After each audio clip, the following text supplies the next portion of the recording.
Many years ago, in a land called Egypt, there lived a very mean king. Egyptian kings were called pharaohs.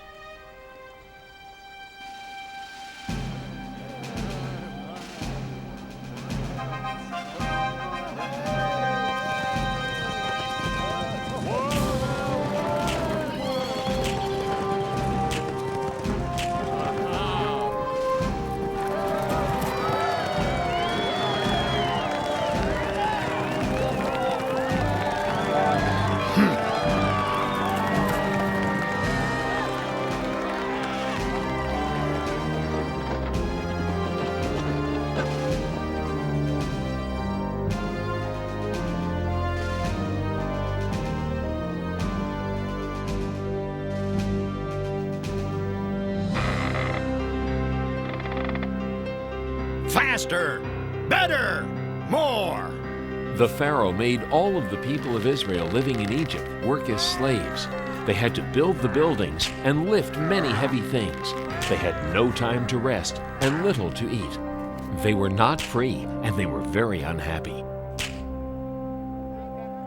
But the worst thing of all was, one day the pharaoh decided that the firstborn sons of the Israelites would be killed. Oh no! They won't get my baby. I'll find some way to save him. Jochebed, the mother of Moses, decided to float her baby down the river. Shh, don't be afraid. I won't let the Pharaoh hurt you. Your sister Miriam will be right here to make sure you're safe.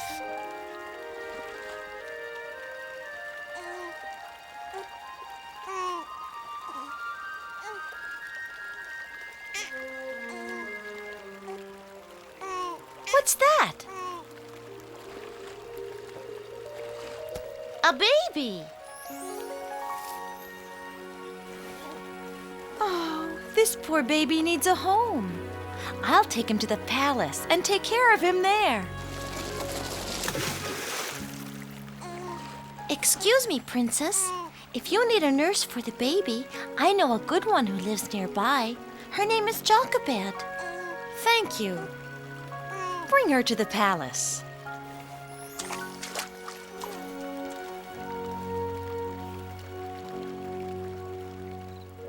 They named the baby Moses, and he was raised in the pharaoh's palace as an Egyptian.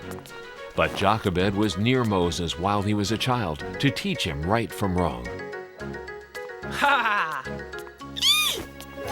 Moses, time for your lessons. Now, did you do your homework? Sure I did. When I went out this morning, I saw a slave master hitting one of the Israelites. He was wrong, Moses. All people should be treated with respect. And Jochebed taught him that the Israelites in Egypt were unhappy because they were not free. Many years later, when Moses grew up to be a strong young man, he came upon some Egyptians who were treating people very poorly. You're lazy! Get up, and get back to work right now, or else! Leave him alone. You shouldn't treat anyone like that. He deserves it. He's pretending he's hungry and tired because he's too lazy to work. I'm teaching him a lesson about... Leave him alone.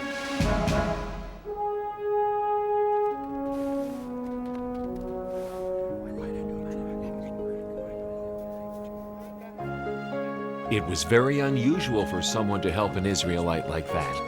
Everyone told each other what happened. Moses was sure he had done the right thing. But he knew the Pharaoh would be very angry.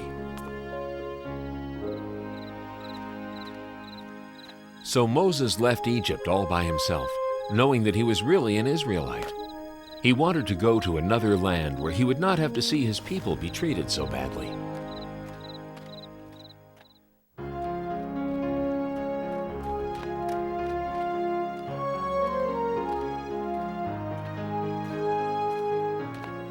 After traveling for 40 days, Moses found himself in the land of Midian.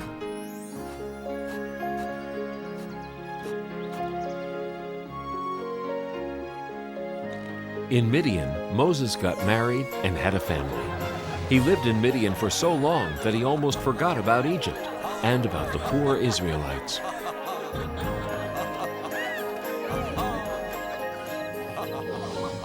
Until one day, Moses was looking after a flock of sheep up in the hills, and it was there that he saw an amazing sight.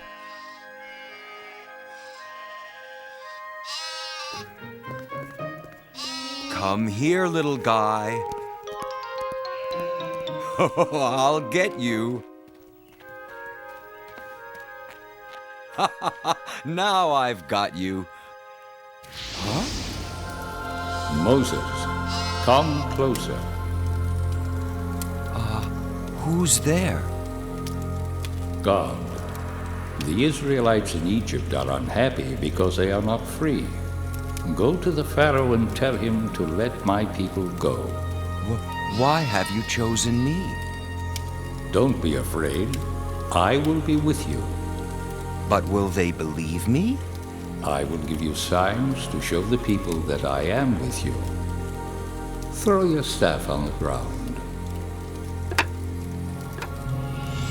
Now reach down and pick it up by the tail.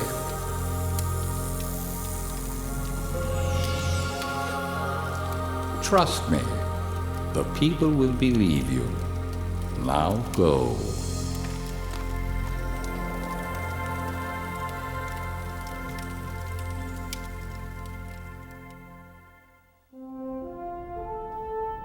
And so Moses returned to Egypt to do what God said.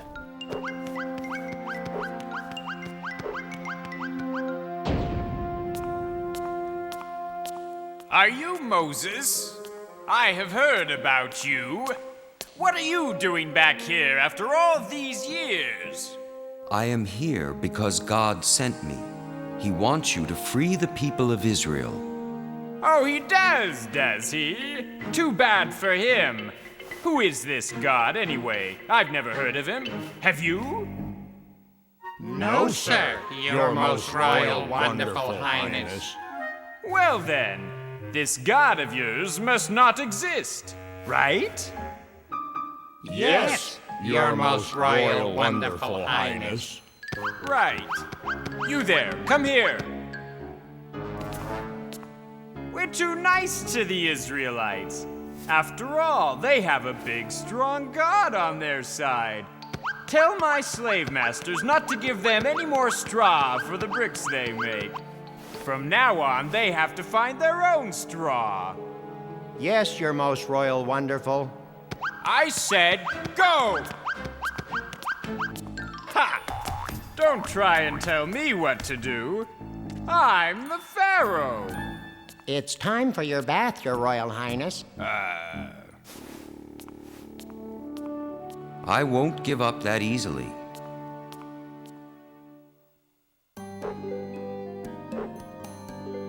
And so Moses returned. God wants you to let the Israelites go free. Oh, haven't we already done this? It'll take a miracle before I listen to another word you're saying. See the power of God, the only true and living God.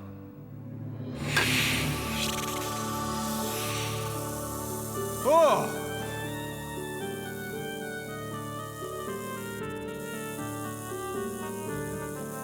Silence! Nothing but foolish tricks. Besides, watch this.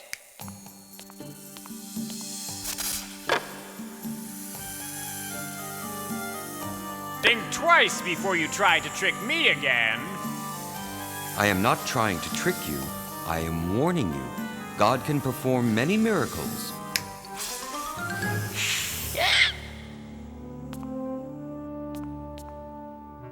Ha! That proves nothing. Get out of my sight. I'll be back.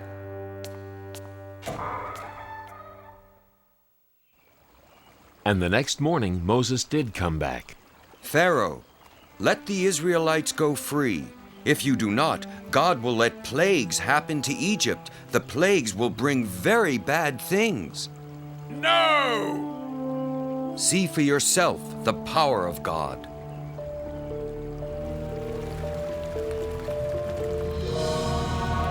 It is blood.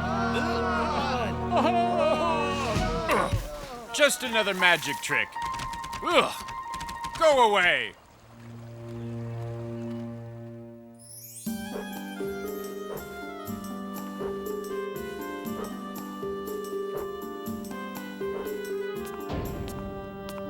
You again? What do you want now? Let my people go. If you don't, God will let frogs come all over the land. Frogs will sleep in your bed and eat your food and... Frogs? I love frogs. Why, when I was a little boy...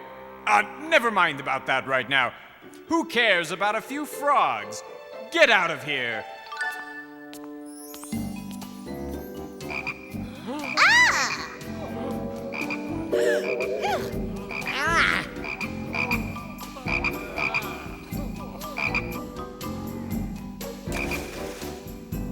Find Moses and bring him to me. Now. You! Make the frogs go away. Do you promise to let the Israelites go free? Yes, yes. Just get rid of these pesky things.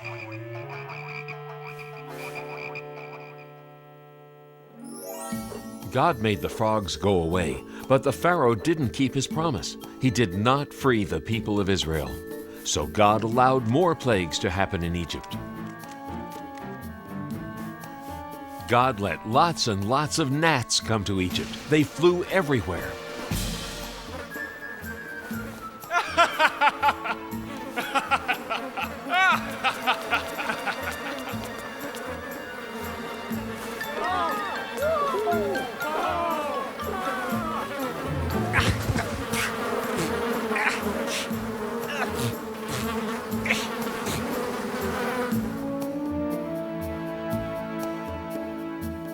Flies flew everywhere.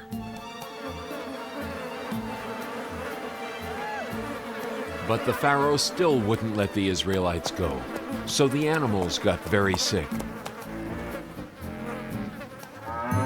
And then boils grew on the skins of the Egyptians.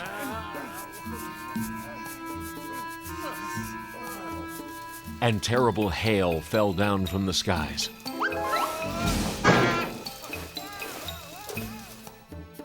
And the locusts came.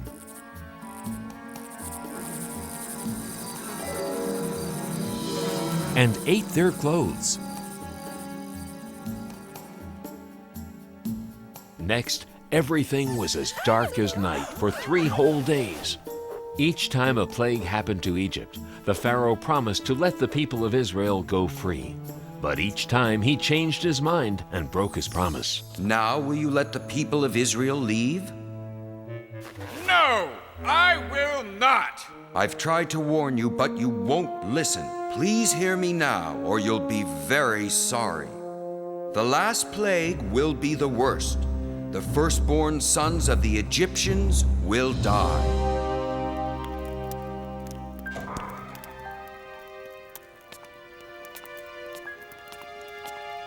What has your God done? He has taken my son from me. Leave Egypt at once and take your people with you. Moses told the Israelites to get ready to leave Egypt right away. He knew the Pharaoh might change his mind again, so they packed and left as fast as they could. I can't believe we're actually going. It's just as Moses promised. A land where we could be free. It seems like a dream. But it's not a dream. At last, we're on our way home.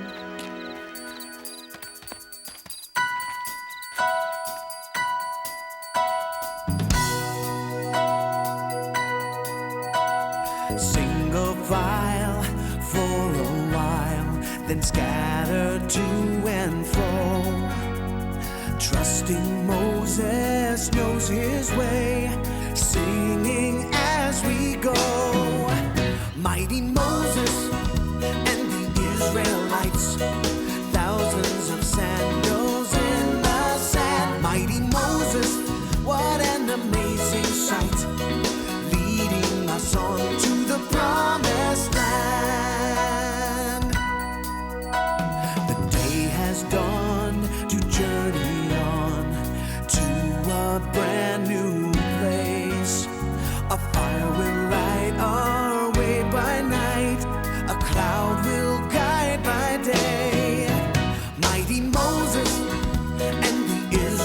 Israelites, thousands of sandals in the sand. Mighty Moses, what an amazing sight, leading us on to the promised land.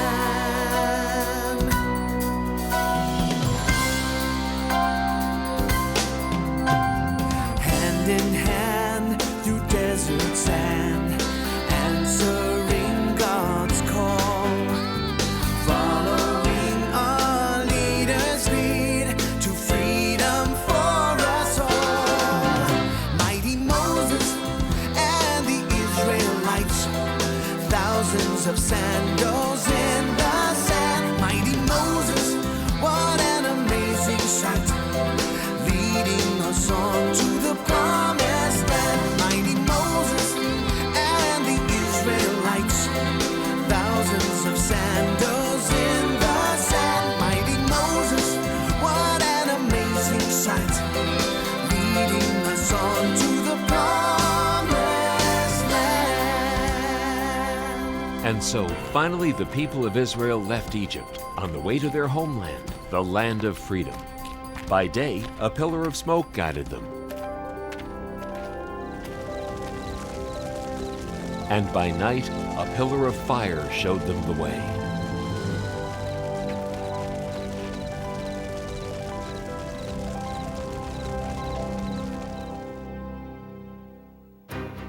But back at the palace, the Pharaoh had changed his mind again. I was a fool to let them go. Who will build our pyramids and grow our food and fan me when it is warm? We must get the Israelites back. Call my chariot. In the meantime, the Israelites had reached the Red Sea.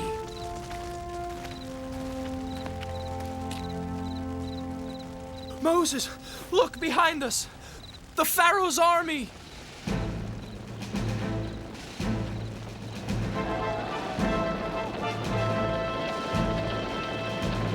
They'll be here soon.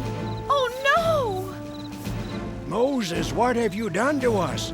We would have been better off living unhappily in Egypt rather than dying here in the desert. Don't be afraid. God will protect us. Don't hurry, Moses. Rest tonight. Tomorrow morning, raise your hand and stretch out your staff over the sea. It will part, and you will be able to go through on dry land.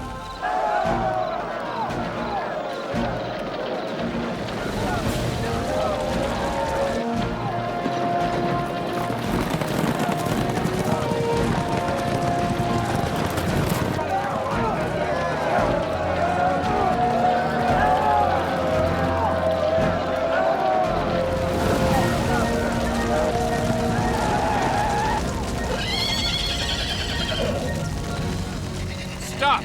We will stay here till morning. Then we'll recapture them. And when morning came, Moses stood by the sea and waved his hand over the waters.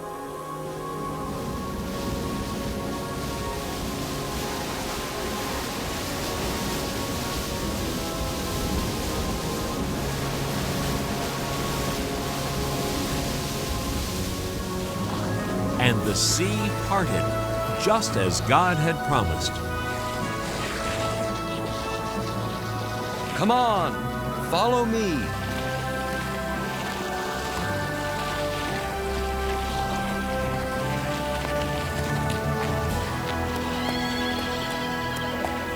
After them!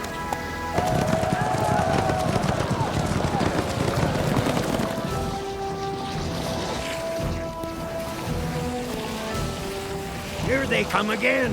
What are we going to do? Just wait. Then the sea fell upon the Egyptian army and stopped them. Thank you, God, for saving us. The Israelites passed through the Sinai Desert on their way to the land of Israel.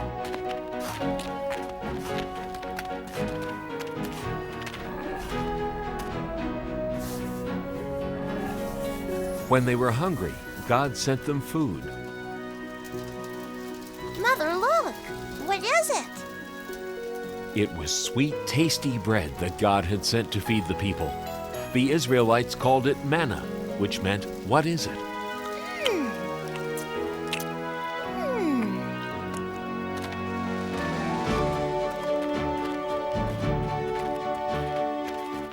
When the Israelites were thirsty, God sent them water.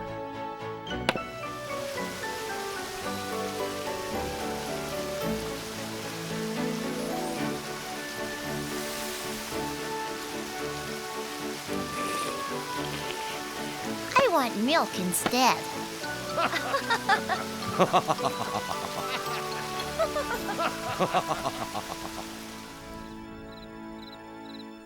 When the Israelites reached Mount Sinai in the middle of the desert, they set up camp near the foot of the mountain. It was time for God to give the people His laws.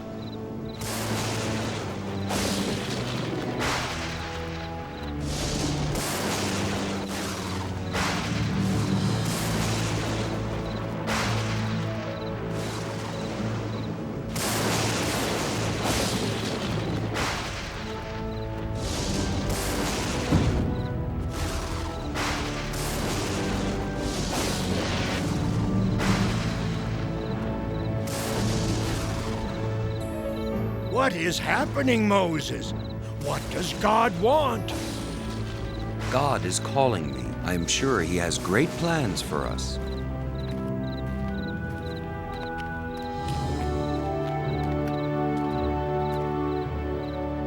I must go ahead. And Moses climbed to the top of the mountain.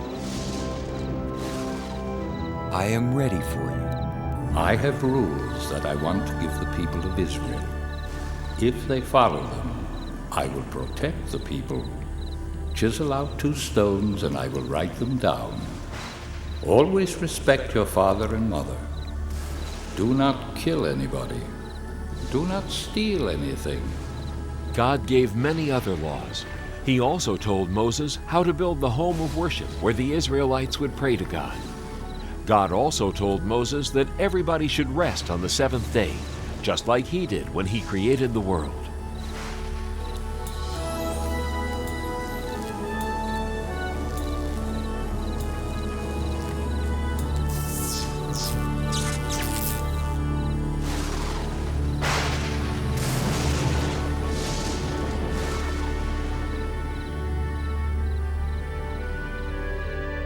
Thank you, God.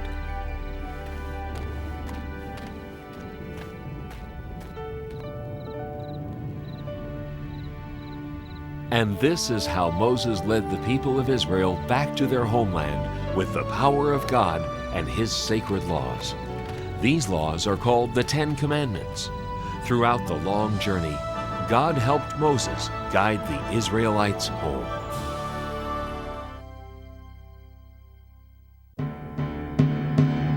It was a very sad day when the king of Babylon surrounded Jerusalem with his army. His name was Nebuchadnezzar. Attack!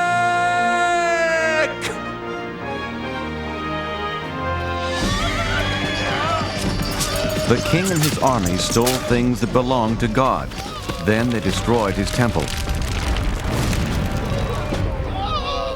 The king then ordered that the stolen things be taken back to Babylon, but that was not all he stole. Ashpenaz, take the brightest young men in Jerusalem. They must be very healthy and very smart, so they can work for me in my palace. Don't touch those. They are from the temple. They belong to God. Take everything back to our kingdom.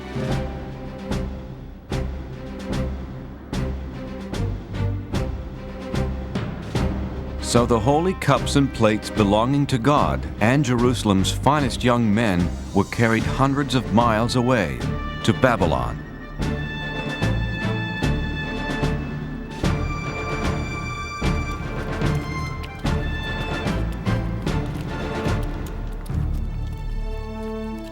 Among those taken were Daniel and his friends, Shadrach, Meshach, and Abednego. And even though Daniel and his 3 friends were hundreds of miles away from their home and the house of God, they stayed loyal to God.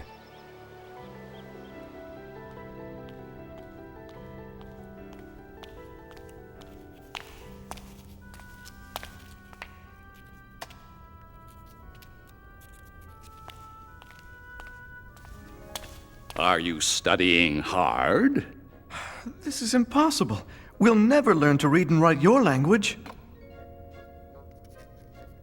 God was with Daniel and his friends.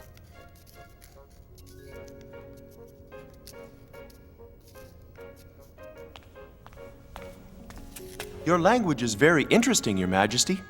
Teach us more. God gave them more wisdom than the other young students, and they loved him for it. In time, the king saw how the boys were 10 times smarter than all the wizards, magicians, and wise men in Babylon.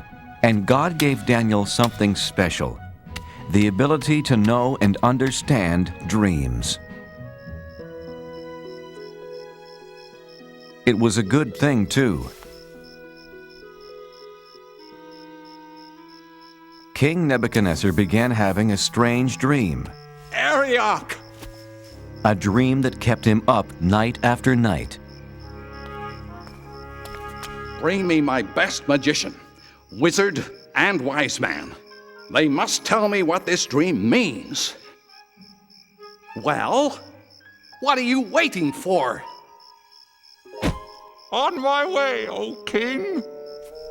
Sleep, sleep. I've got to get my sleep. O king, live forever. What do you want to know? Ask any question. We have all the answers.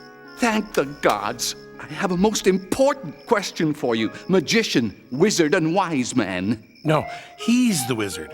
He's the wise man. He's the magician, O king. Yeah, sure. Whatever. Do you want to know what is colder? Snow or a dog's nose? Or how to turn goat's milk into cloth? Or the number of giants living inside the earth. No, no, no! I have been having a very strange dream night after night. That's simple. Piece of cake. No problem. So tell me what it means. Okay, but tell us what your dream was. Then we'll tell you what it means. Oh, no. If you are so smart, first tell me what I dreamed, then tell me what it means. You want us to tell you what you already know? Then tell you what you don't know? But you'll know if we know what you already know? Yes, yes, yes. I knew you were smart. Are you kidding? No way. Forget it. Tell me what I dreamed right now, or I'll punish all of you. But no one on Earth can do such a thing. Only the gods can tell you that. And they don't live on Earth. That's it. Now I'm mad. I'll not only punish the 3 of you, but Arioch! Get rid of all the wizards, magicians, and wise men in Babylon! Well, what are you waiting for? On my way, O king. Arioch went to Daniel's house. He told him about the king's order to punish every wise man in Babylon. Wait, Arioch. Please, don't harm anyone tonight. Daniel, you're my friend. I'll wait, but only until tomorrow morning. Let's pray, my friends. God must help us understand the king's secret dream. No one should be harmed over this. Wake up, Daniel. I've come to explain the king's secret dream to you. Thank you, God.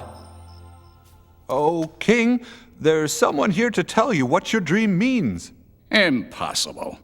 Who could be smarter than my wizard, magician, and wise man? One of the captives from Judah. You can tell me about my dream? No, not I. Is this some joke, Arioch? But God in heaven can explain all secret things.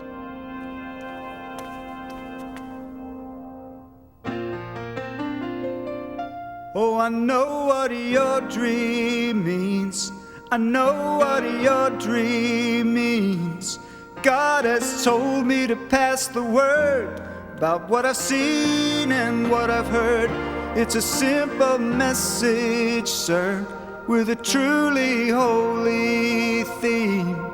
Oh, I know what your dream means.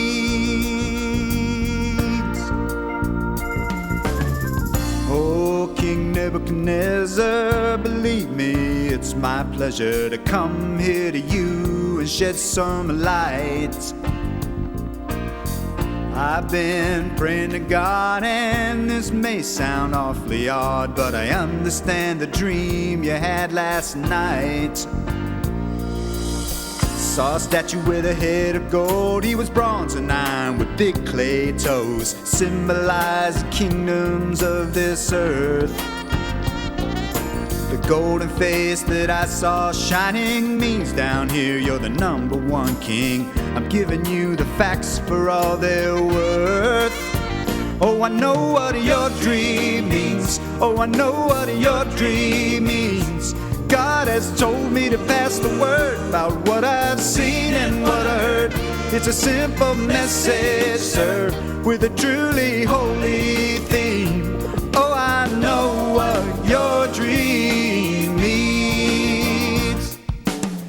Now the rock that rolled on down and brought the statue to the ground shows that earthly kingdoms soon will pass. Yeah, the interpretation is that out of all the nations, God's is the kingdom that will last. Oh, I know what your dream means. Oh, I know what your dream means. God has told me to pass the word about what I've seen and what I've heard. It's a simple message, sir, with a truly holy theme. Oh, I know what your dream means. Oh, I know what your dream means. Oh, I know what your dream means. God has told me to pass the word about what I've seen and what I heard. It's a simple message, sir, with a truly holy theme. Oh, I know what your dream means. God has told me, King, what your dream means.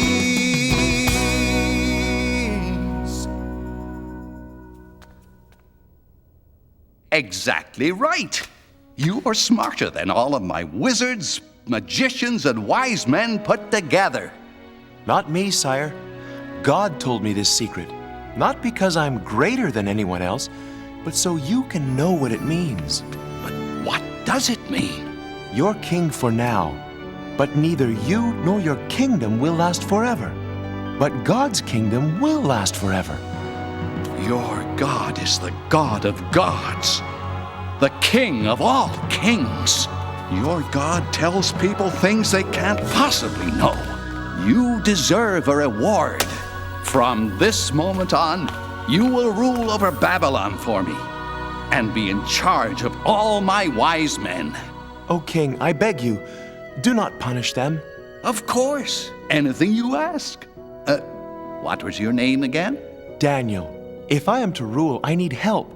I have 3 wise friends. Make Shadrach, Meshach, and Abednego leaders of Babylon as well. It shall be done, Daniel. Many years passed, and after King Nebuchadnezzar left the throne, his son Belshazzar became king. Daniel stayed in Babylon, and every day, 3 times a day, he faced Jerusalem and prayed to God.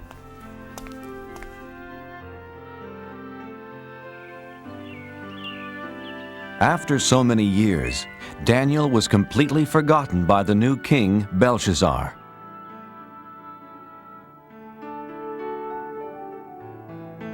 One night, King Belshazzar had a big party. The foolish king used cups and plates stolen from the house of God. Is everyone having fun? By drinking from the stolen cups, he dishonored God. He only believed in false gods made from gold, silver, bronze, iron, wood, and stone. Well, let us thank the gods for this wonderful party.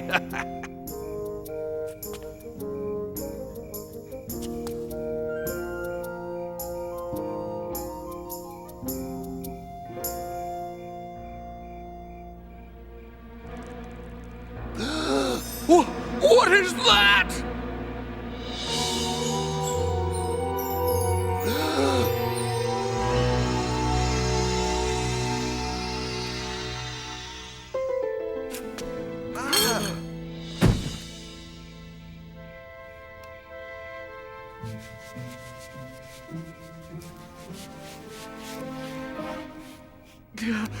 Wizards, magicians, wise men, come here! Quickly!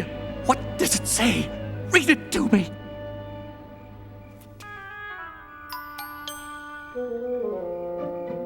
Many, meany, tickle person. Many, meany, tickle person. Tell you what, anyone who can read those words gets a gold chain! Eeny, meeny, tackle, parsnip. Eeny, meeny, tackle, parsnip. Eeny, meeny, tackle, parsnip. How about this? A fine purple robe fit for a king. I'll even make you third highest ruler in my kingdom. Impossible. Infeasible. Inconceivable. Is there no one in my kingdom who can read these strange words? I know of someone, my son. Tell me, Mother, who is it? In the days of your father, this man had wisdom like the gods. Call for Daniel. Are you Daniel? The one who believes in the God who created heaven and earth? Look, the gold chain, the purple robe, and third highest ruler in the kingdom. Everything is yours if you can read these words. King Belshazzar, keep your gifts or give them to someone else. Oh, then you can't read it either. But I can. And I will tell you what it says. Your father was so proud and stubborn he lost his kingdom. God rules over everything on earth, and he decides who will be king. You know all this, but you aren't sorry for the terrible things you've done.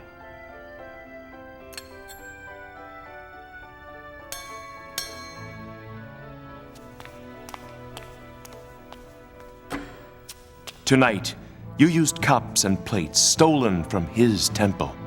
You have dishonored God. God himself sent the hand that wrote these words, Mene. God has counted the days until your kingdom will end. Tikal, you are not good enough to be king any longer. Upharsin, your kingdom will be given to some other people. Daniel, I know you speak the truth. King Belshazzar kept his promise and gave Daniel the purple robes and golden chain and made him the third highest ruler in the land. What Daniel said did come true that very night.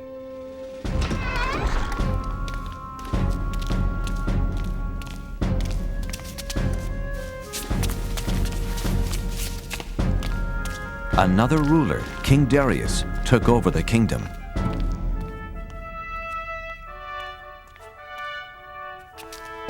The new king picked 3 men to rule the kingdom. And since God had made Daniel very wise, Daniel was one of the 3.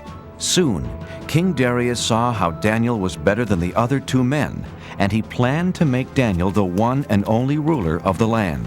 That made the other 2 men very angry.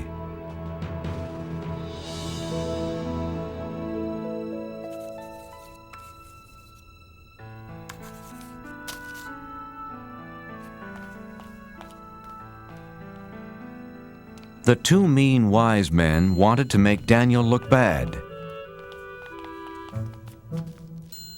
But he always told the truth and was not lazy nor dishonest. We must make Daniel look bad. But how? He is just too good. I have an idea. Daniel really, really believes in his God. We will use that against him.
It's me, God.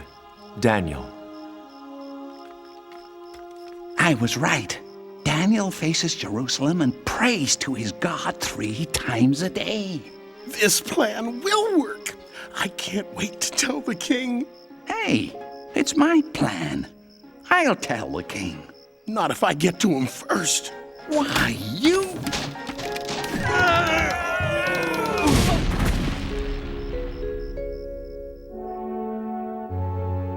Theirs was a terrible plan, a plan to get rid of Daniel.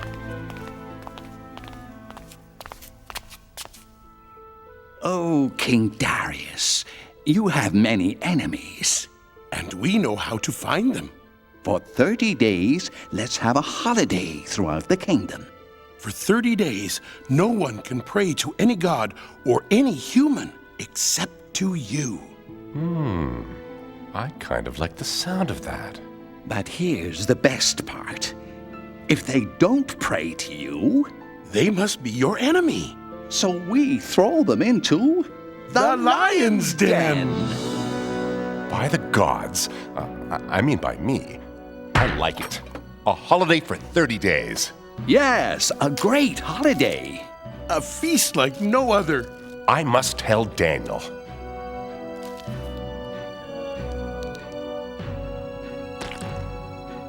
It's a wonderful new law. Daniel heard about the new law, but he was still loyal to God. He's breaking the king's new law. My plan worked. Daniel is praying to his God. Let's throw him into the lion's den. Wait, it wasn't your plan. It was my plan. Was not. I'm much wiser than you.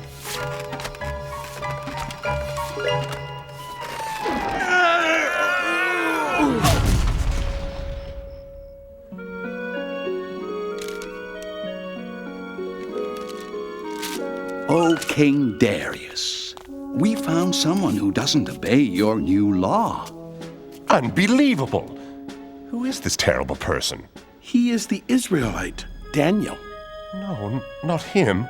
He prays 3 times a day to his God, just as he did before you made the law. Shall it be 2 lions or 3? I can't hurt Daniel. He's a trusted advisor and, more importantly, my friend.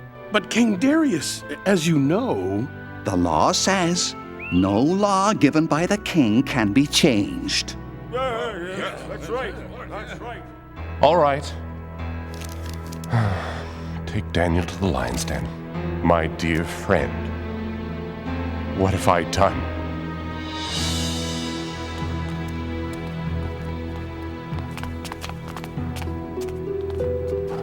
I'm sorry, Daniel.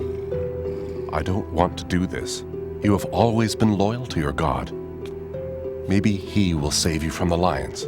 Don't worry. I won't be alone down there.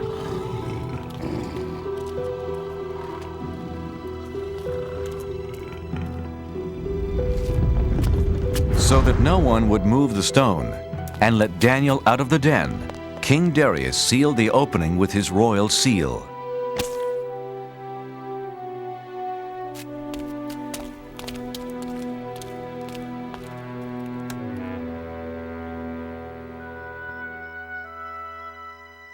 King Darius could not sleep that night. He was very worried about his friend. The next morning, King Darius ran to the lion's den. Oh, Daniel, has your God kept you safe? Open the lion's den!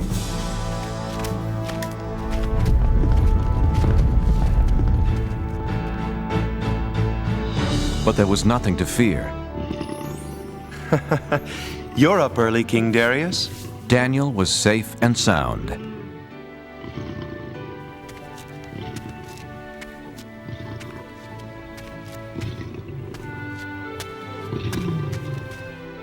I can't believe my eyes.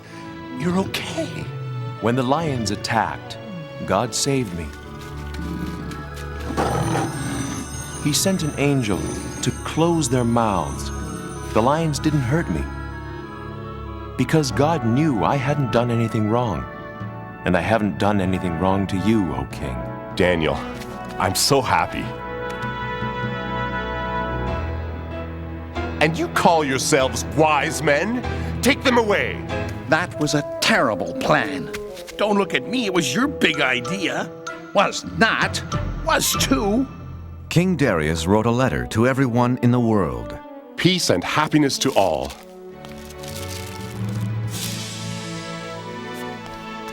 From now on, all of you will respect the God of Daniel.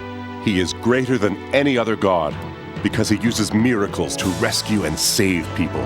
Daniel continued working for King Darius and always stayed loyal to God. And God blessed him for the rest of his life.